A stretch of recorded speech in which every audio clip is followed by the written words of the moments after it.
So in the previous class, we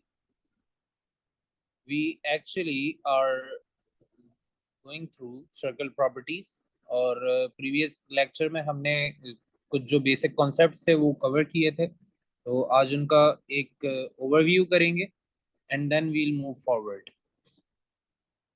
So the circle properties are basically assessed in paper 1 majorly.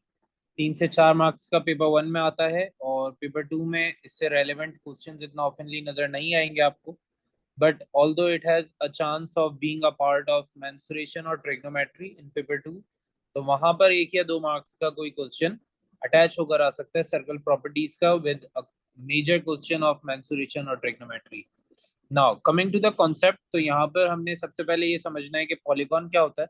We actually have two types of polygons. We have regular and irregular polygons. और जब भी कभी आप polygon की बात करेंगे तो उसमें दो टाइप्स हैं आपके पास. You have the regular ones and the irregular ones. The important thing is कि रेगुलर पॉलीगॉन्स उन पॉलीगॉन्स को कहा जाता है जो कि ज्योमेट्रिकल शेप्स तो होते ही हैं. Like every polygon is a geometrical shape. उसकी कुछ ज्योमेट्रिकल प्रॉपर्टीज एंड कंडीशंस होंगी. लेकिन रेगुलर पॉलीगॉन्स में आपके सारे साइड्स सारे एंगल्स बिल्कुल इक्वल होते हैं to each another.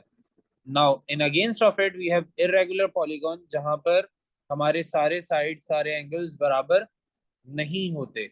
And with that being said, we actually have a few examples of regular and irregular polygons. Regular polygons वो होते हैं जो कि लाइक सारी साइड सारे एंगल्स बराबर रखे हुए हैं, जैसे कि हमारे पास हो जाता है इक्विलेटरल ट्राइंगल या फिर स्क्वायर. जबकि इरेगुलर पॉलीगॉन में क्योंकि सारे साइड सारे एंगल्स बराबर नहीं है तो उसकी आप एग्जांपल ले सकते हैं एज ट्रेपीजियम मे बी, और रेक्टेंगल भी हो सकता है, साथ में parallelogram. And a lot more of polygons are majorly irregular. Now moving forward, तो हमारे पास कुछ formulas हैं रेगुलर या इरेगुलर पॉलीगॉन से रिलेटेड. तो सबसे पहला फॉर्मूला है sum of interior angles of a polygon. उसका फॉर्मूला बनता है n-2 टाइम्स 180, जहां पर n रिप्रेजेंट करता है नंबर ऑफ साइड्स को. So if you wish to figure out sum of interior angles, the formula is n-2 times 180. इससे relevant कुछ क्वेश्चंस भी हमने कवर किए थे. We are not going into the details of that. बस हम सिर्फ एक ओवरव्यू कर रहे हैं. तो सेकंड हमारे पास फॉर्मूला आ जाता है इंटीरियर एंगल का, but this time it is a single interior angle and it is for a regular polygon only.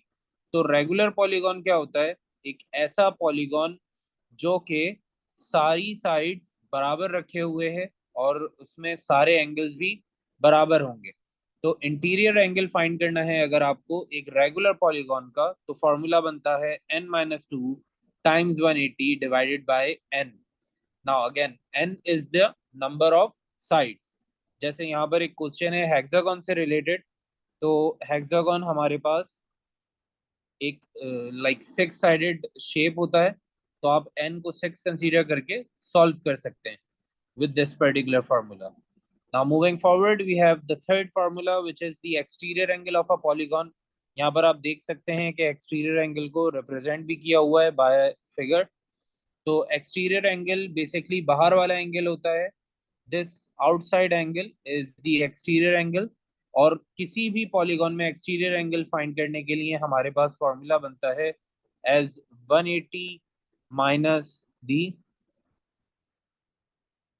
Interior angle.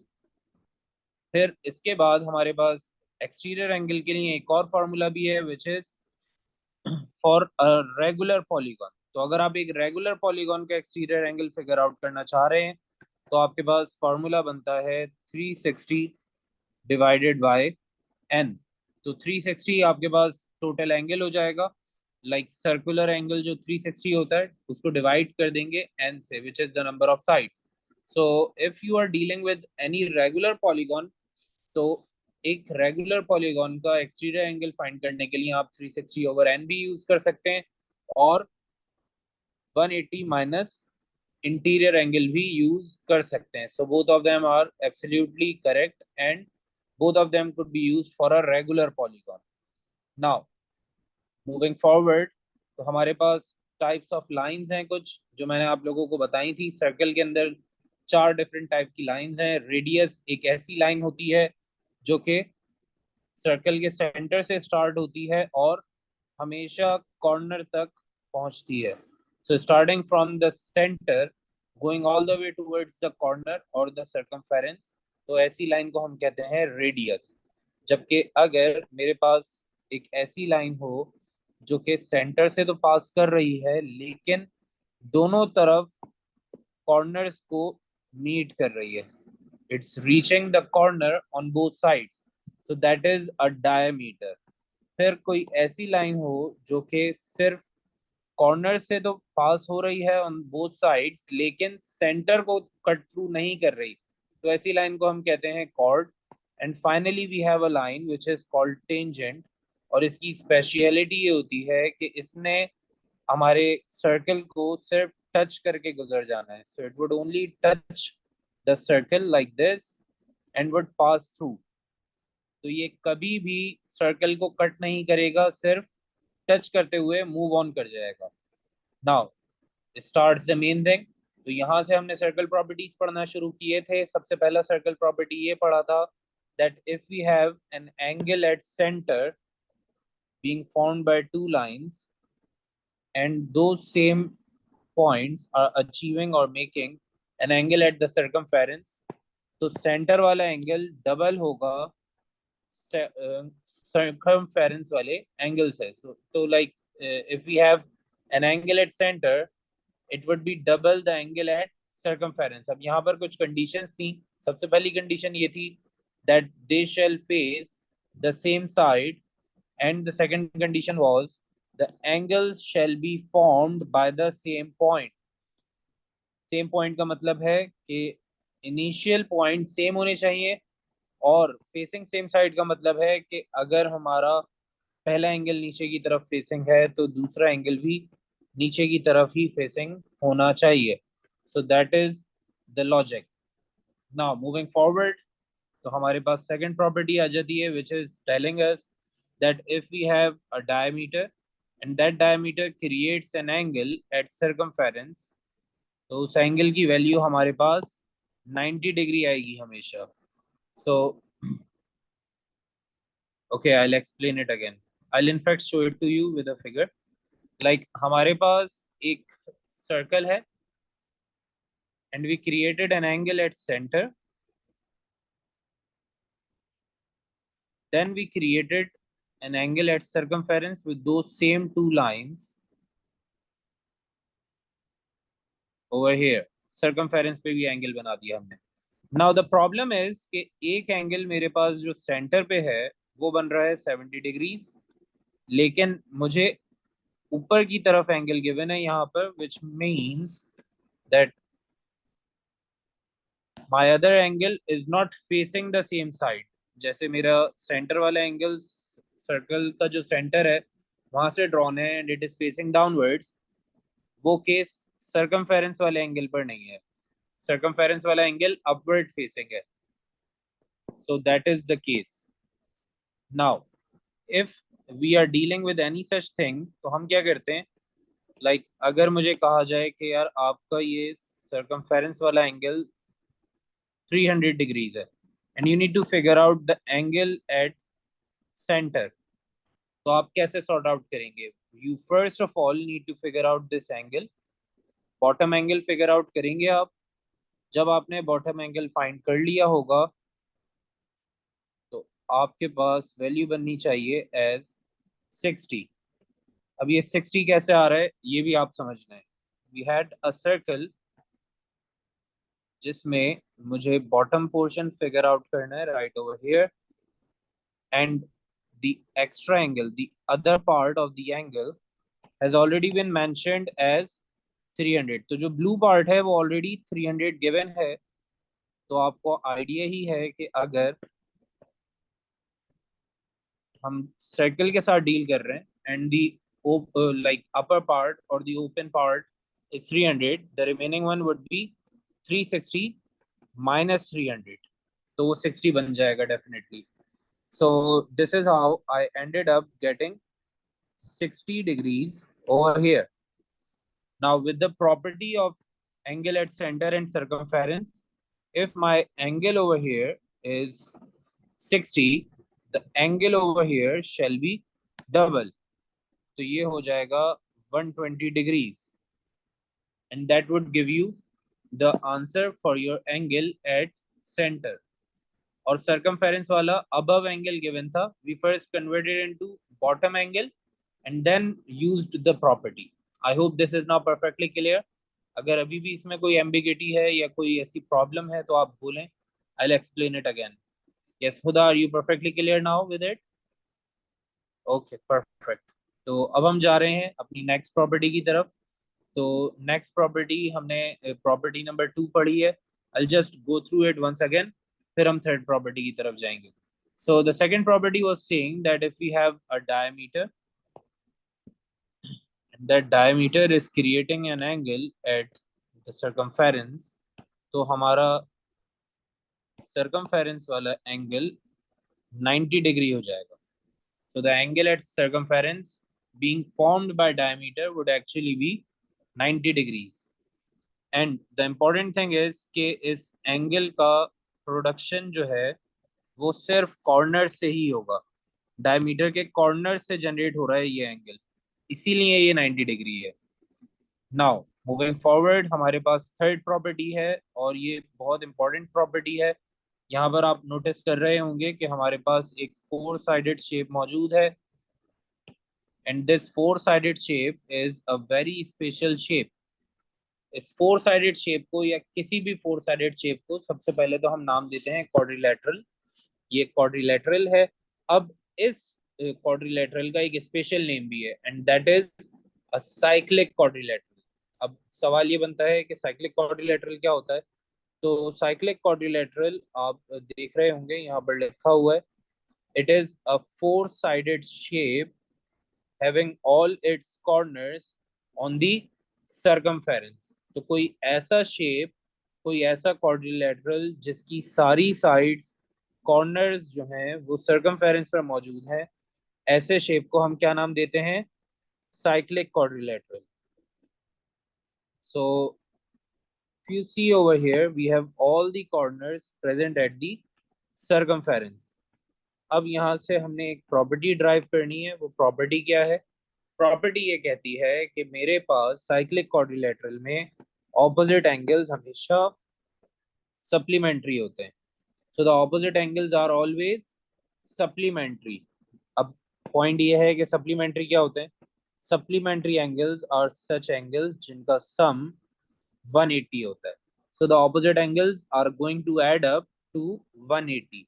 If you see, we have the description of supplementary angles over here as well. So they would always be adding up to 180 degrees. जबकि complementary भी एक condition होती है which is when angles are adding up to 90 degrees. तो supplementary में दो angles या जितने भी angles supplementary बनते हैं वो सम बनाते हैं 180 degrees, जबकि complementary में जितने भी angles आप use कर रहे हैं उन सब का सम बनेगा 90 degrees. Now coming to the fourth property. Fourth property ये कहती है कि अगर मेरे पास एक ट्राइंगल बन रहा है और उस ट्राइंगल में दोनों साइड्स रेडियस हैं, तो ऐसे ट्राइंगल को हम क्या कंसीडर करेंगे? आइसोसेलेस ट्राइंगल कंसीडर करेंगे. And this triangle since is isosceles, तो इसके एंगल्स भी फिर बराबर हो जाएंगे और साइड्स भी बराबर होंगी फॉर द रेडियस. तो जो साइड्स रेडियस हैं वो बराबर हो जाएंगे. Now moving to the next one which is the tangent from same points. अब लॉजिक ये है कि अगर मैं एक पॉइंट से टेंजेंट ड्रॉ करता हूं और फिर उसी पॉइंट से एक और टेंजेंट ड्रॉ करता हूं on to the same circle, तो अब सीन ये बनता है कि जब मैं इन दोनों टेंजेंट्स का डिस्टेंस या इन दोनों टेंजेंट्स की लेंथ मेजर करूंगा, that would be perfectly same. तो ये एग्जैक्टली सेम आ जाएंगी length. And the other thing is कि अगर हम यहाँ पर ऑपोजिट एंगल्स की बात करें, right over here and over here, तो ये एंगल्स भी सप्लीमेंट्री हो जाते हैं. So this like pair of angles is going to add up to 180 degrees. Now moving forward, एक कंडीशन यहाँ पर और लिखी है which was actually a different property, लेकिन हमने यहाँ मर्ज कर दिया है। वो प्रॉपर्टी ये है कि अगर मेरे पास एंगल बन रहा है बिटवीन रेडियस एंड टेंजेंट, तो हमने क्या करना होता है, हमने उस एंगल को 90 डिग्री कंसीडर करना है। So like if I am having a radius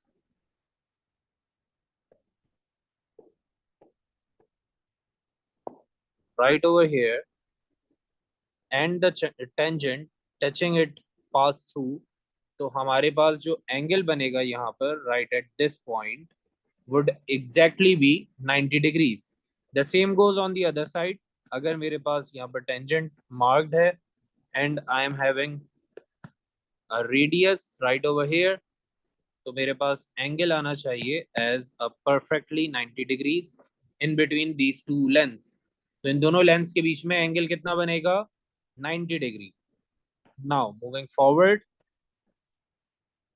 we have the next property which is actually going to be the last property, और वो प्रॉपर्टी ये है कि अगर I am dealing with a butterfly sort of angles,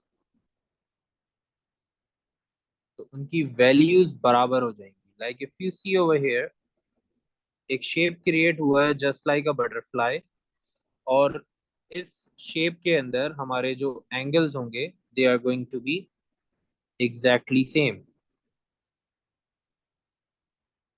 तो ये दोनों angles exactly बराबर हो जाएंगे। इस प्रॉपर्टी को हम कहते हैं angles in same segment. So the angles in same segment are always equal.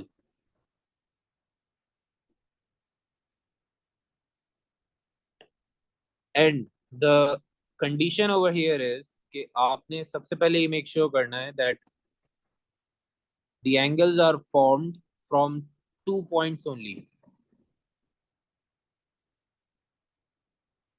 The angles are formed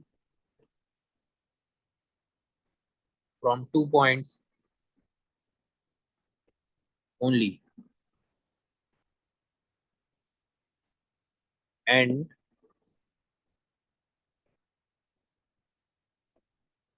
the lines shall have no extra points.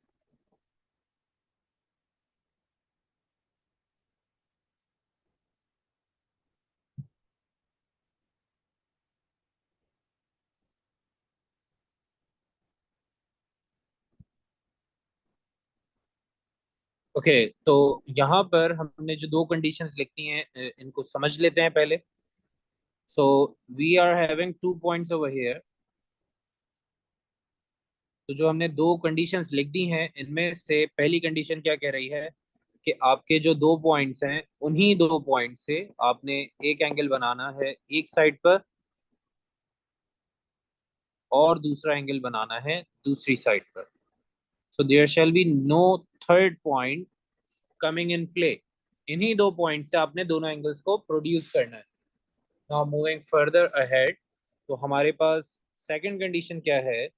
The second condition is that if we are creating angles, there shall be no other point on these lines। तो आप अगर lines को notice करें तो आपके पास चार lines हैं और किसी भी लाइन पे कोई थर्ड पॉइंट आपको नजर नहीं आ रहा है, विच मीन्स कि यहाँ पर लेट से कोई पॉइंट नहीं है मेरे पास, ना ही कोई पॉइंट यहाँ पर है, neither we have a point over here और मे बी ओवर हेयर। कहीं पे कोई पॉइंट नजर नहीं आना चाहिए। So these are the two conditions for angles in same segment. लेकिन अभी आपके साथ एक प्रैंक होने वाला है, और वो प्रैंक ये है कि भाई जब भी कभी आपको सर्कल प्रॉपर्टीज का क्वेश्चन आएगा, आपने सिक्स्थ और लास्ट प्रॉपर्टी यूज नहीं करनी। आप ये सिर्फ उस वक्त यूज करेंगे when you are like not in state of applying any other property. जब आप बाकी पांच छह प्रॉपर्टीज जो आपने पहले कवर की हैं वो सारी प्रॉपर्टीज अप्लाई करके देख चुके हों और वो प्रॉपर्टीज अप्लाई नहीं हो रही तभी उसी केस में सिर्फ आपने एंगल इन सेम सेगमेंट को अप्लाई करना होता है, वरना आपने angle of same segment apply नहीं करना। और सबसे इम्पोर्टेंट चीज जो याद रखनी है वो ये कि आपको फिगर देखते ही लगेगा कि angle in same segment apply हो रहा है, लेकिन आपने angle in same segment apply नहीं करना है। So until you are done checking up all of the properties previously taught, until and unless you won't be applying this particular property, तो बाकी जो आपने 5 प्रॉपर्टीज या जितनी भी प्रॉपर्टीज पढ़ी हैं उनको आपने अप्लाई करना है। अगर वो एप्लीकेबल नहीं है किसी केस में, तब आप ये अप्लाई करेंगे, अदरवाइज ये अप्लाई नहीं होगी। ये इतनी बार रिपीटेडली बोलने का रीजन सिर्फ ये है कि एग्जामिनर्स रिपोर्ट के मुताबिक सर्कल प्रॉपर्टीज के अंदर 65+% स्टूडेंट्स फेल कर जाते हैं। उसका रीजन सिर्फ होता है angle in same segment. So 65+% students flunk because of this property, क्योंकि ये प्रॉपर्टी अप्लाई नहीं हो रही होती। यहाँ पर जो कंडीशंस लिखी हैं, these conditions are not being fulfilled probably over there, लेकिन स्टूडेंट इन कंडीशंस को इग्नोर करते हैं और एंगल इन सेम सेगमेंट को इम्प्लाई कर देते हैं, and that ends up giving us a wrong answer. So we end up losing our marks ultimately. तो आपने एंगल इन सेम सेगमेंट को इसीलिए सबसे आखिर में अप्लाई करके चेक करना है और फिर आंसर जनरेट करना है। I hope this is perfectly clear. Circle properties की जो सर्कुलर प्रॉपर्टीज थी वो कंप्लीट हो चुकी हैं। अब हम जा रहे हैं पैरेलल लाइंस की तरफ, but before moving on to that I need a confirmation from you people. If you are perfectly clear, आप लोगों को समझ आ गया है तो हम आगे जाएंगे, वरना फिर हमने एक रीवैम्प करना है प्रॉपर्टीज के लिए और फिर हम आगे जाएंगे। So are you like people perfectly clear, या किसी को कोई प्रॉब्लम, कोई क्यूरी है? Yes, any one of you having any sort of query or any problem? Okay, I'll repeat this property again. Property क्या कह रही है that if I am having 2 points at the circumference और उन 2 point से हमने angles को generate किया है which are being formed at the circumference like this, तो ये 2 एंगल्स फॉर्म हो गए। Now since they are being created from the same 2 points and they are not having any like point at any line, कोई point नजर नहीं आ रहा हमें line पर, तो हमारे जो 2 एंगल्स बने हैं they are going to be perfectly same. तो ये एग्जैक्टली सेम एंगल्स आ जाएंगे। This is the angle in same segment. इसको आप बटरफ्लाई प्रॉपर्टी भी सुनते होंगे, स्कूल्स में कुछ टीचर्स पढ़ाते हैं, and some of them term it as angle in same segment. ज्यादा जो फेमस नाम है और जो ज्यादा लाइक रिकमेंडेड नेम है as per the British like Cambridge as well, तो वो हमारा बनता है एंगल इन सेम सेगमेंट। तो एंगल इन सेम सेगमेंट से ही आप याद रखें तो बेहतर है, लेकिन आप बटरफ्लाई प्रॉपर्टी के नाम से भी याद रख सकते हैं। So this was the property. Are you now perfectly clear or shall I repeat it again? जी, समझ आ गया आपको?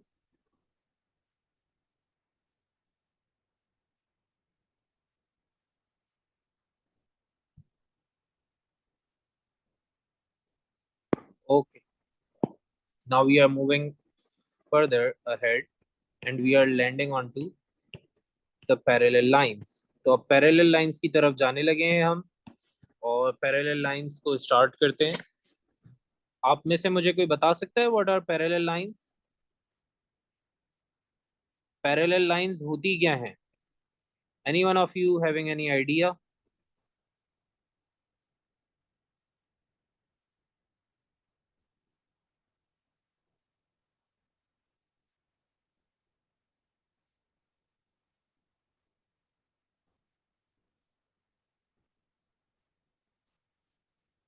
Okay, no problem. आप होमवर्क अगर पूरा नहीं कर भी पाते हैं तो कोई इशू नहीं है, बस ये मेक श्योर करना है कि at least half of it should be done. At least 50% homework ज़रूर करें, क्योंकि we are almost on to the end of our syllabus. तो अब यानी कि 2-3 चैप्टर्स ही रह गए, और इनके ऊपर बस थोड़ा सा एफर्ट लगाएं so that we just pass over the syllabus. Once we are done with the syllabus तो हमने फिर ईयरली पेपर्स ही स्टार्ट करने राइट अराउंड 2 वीक्स बाद।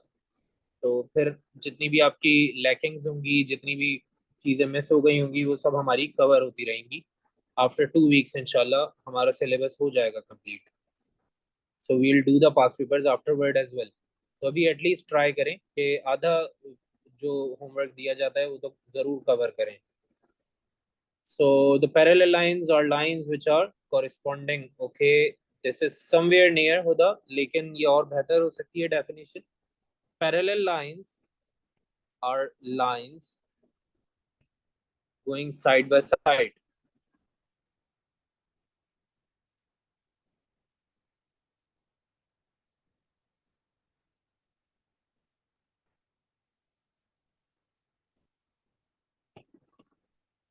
Okay, so parallel lines are lines going side by side to one another.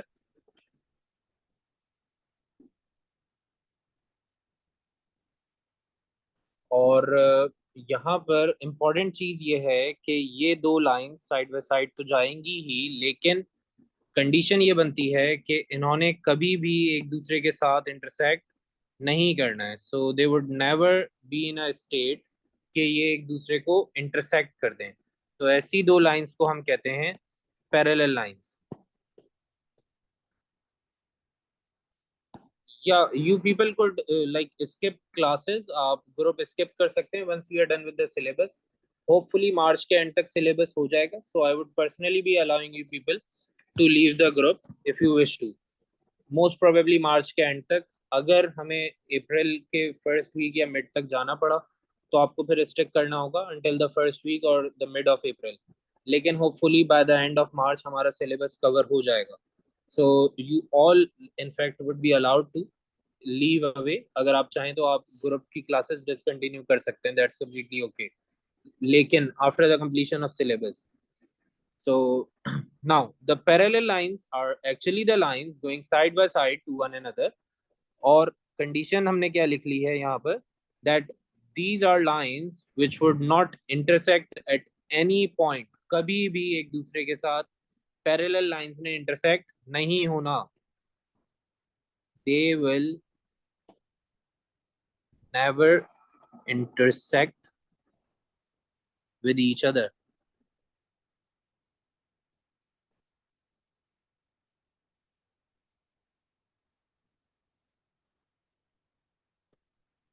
Now moving forward, तो अब parallel lines की कुछ प्रॉपर्टीज हैं, वो प्रॉपर्टीज गो थ्रू करेंगे and will be done with this chapter. तो parallel lines अगर हमारे पास कुछ इस तरीके से बनी है, और in fact let's make them horizontal. तो दो पैरेलल लाइंस बन रही हैं like this and they are being slashed by another line like this. तो अब सारा गेम जो है वो इसी टाइप के स्ट्रक्चर पर होगा और सारी प्रॉपर्टीज हम ऐसे ही गो थ्रू करेंगे। सो these are two parallel lines right over here. If we have a z formation तो हमारे जो alternate angles होंगे they are going to be equal. So if you see we have a z over here, ये हम bearings के chapter में already cover कर चुके हैं। बेयरिंग का चैप्टर हमने लाइक 3 महीने पहले शायद कवर किया था, तो वहां पर एक ही प्रॉपर्टी आपने पढ़ी थी पैरेलल लाइंस की, and that was the alternate angles. जब भी z बनता है तो इंटीरियर एंगल्स बराबर हो जाते हैं। So the property is that interior angles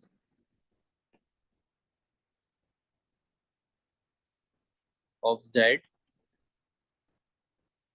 or the alternate angles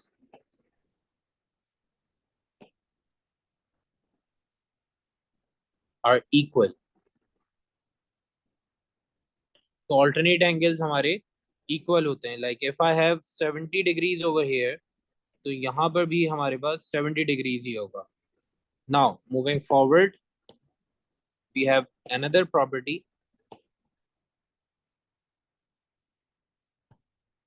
This one is property number 2, और यहाँ पर हमारे पास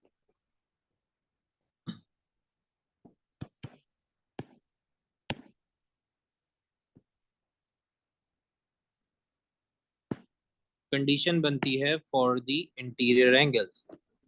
Now we have interior angles over here. If the interior angles are considered, तो ये एक दूसरे के साथ supplementary होते हैं. So the interior angles are going to be supplementary. Can any one of you tell me what is like the term supplementary mean? What does the term supplementary angles mean?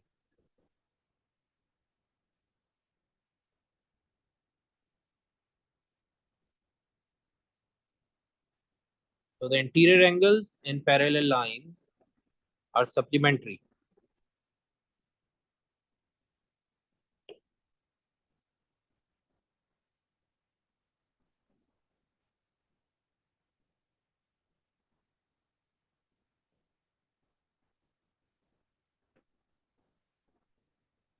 Yes, can any one of you tell me what does the term supplementary mean?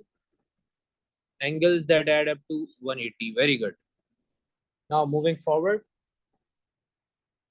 we have the third condition, and that is for corresponding angles. I'll just need a minute from you people. I'll be right back. Just give me a second. Okay, so the third property is that the corresponding angles are going to be equal.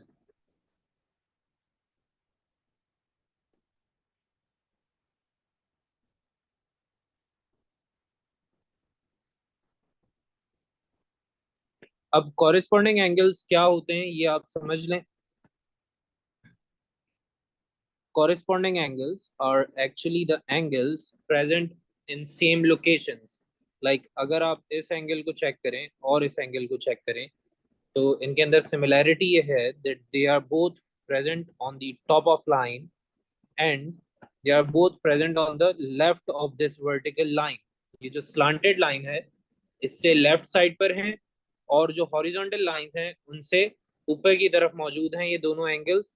तो इन दोनों angles को हम consider करेंगे as corresponding. Now I want you people to tell me if the given pair of angles are complementary or they aren't. Yes, are these two angles complementary? जी, क्या ये दोनों angles complementary हैं?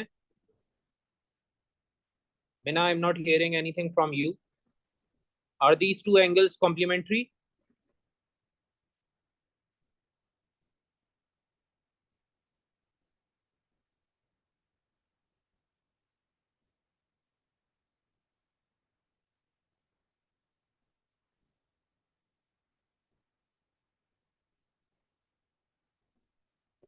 Okay, these two angles are not going to be considered as complementary. उसका reason ये है that the horizontal lines are like this, and this one is above the horizontal line while this one is below the horizontal line. And the other condition was that they are both on the right side of vertical और slanted line. तो slanted line से दोनों left या right side पर ही हैं, लेकिन horizontal line से एक एंगल ऊपर की तरफ नजर आ रहा है हमें right over here और दूसरा एंगल नीचे की तरफ नजर आ रहा है. So that makes them not corresponding angles. So the corresponding angles would always be present under same locations.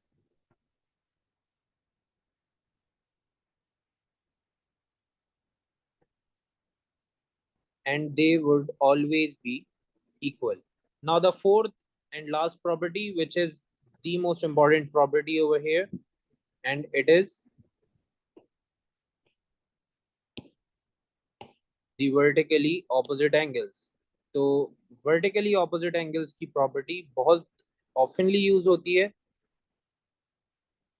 और vertically opposite angles का सीन ये है कि आपको जहां पर भी x बनते हुए नजर आएगा लाइंस के बीच में वो angles actually properly same हो जाएंगे. Like they would be perfectly same with no difference. तो आपको अगर x बनता हुआ नजर आ रहा है लाइंस के बीच में that would be creating a property or a condition of alternate angles.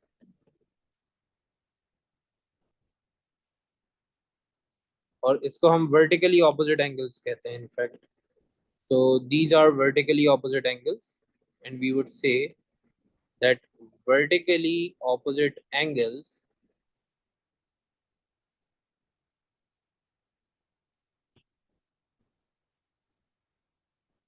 are equal.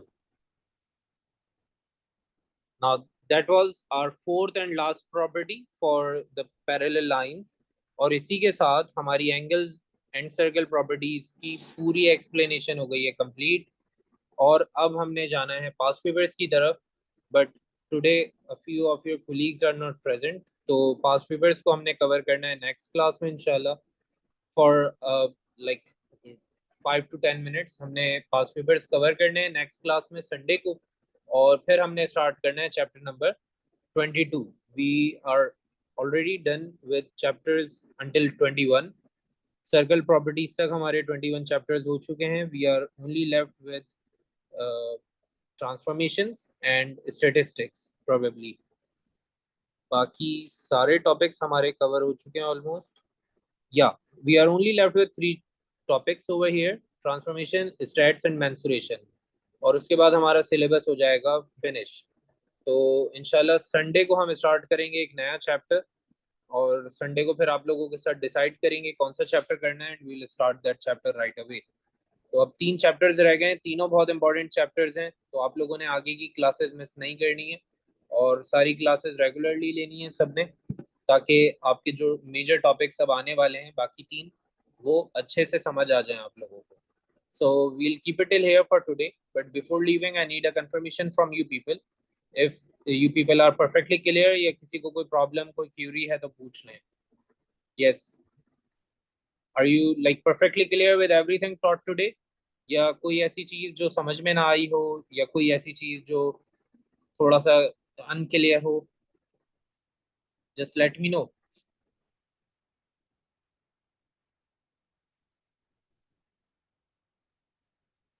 Yes, is everything perfectly clear या कोई क्यूरी कोई प्रॉब्लम है?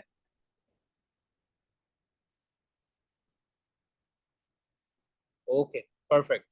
So that's a wrap for today. Inshallah, see you then on Sunday. Take care. Allah Hafiz.